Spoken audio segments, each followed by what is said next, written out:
கோடீஸ்வரி கோயில்ல நின்னுக்கிட்டு மகா வச்சுக்கிட்டு சொல்றாங்க, இப்பதான் பிரபாவுக்கு நல்ல வரன் அமைஞ்சிருக்கு.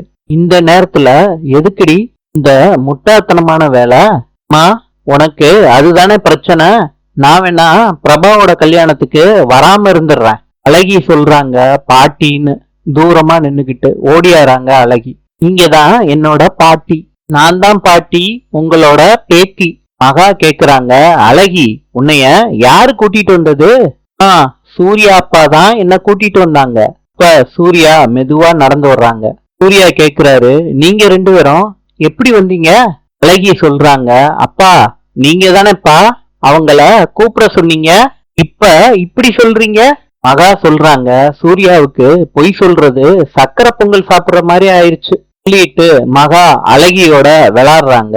கோடீஸ்வரி சூர்யா கிட்ட சொல்றாங்க, மகா உணர்ச்சி வசப்பட்டு இந்த முடிவு எடுத்திருக்கா. இப்ப வாழ்க்கை நாசமாயிருமோன்னு எனக்கு ரொம்ப பயமா இருக்கு. மகாவை மாத்திரம் யாரும் தப்பா பேசினா என்னால தாங்கவே முடியாது. நான் உயிரோடயே இருக்க மாட்டேன். அத்தை, ஏன் அத்தை இந்த மாதிரி பேசுறீங்க?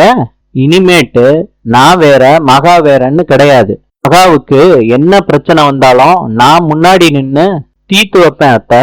நாளை சந்திக்கலாம்.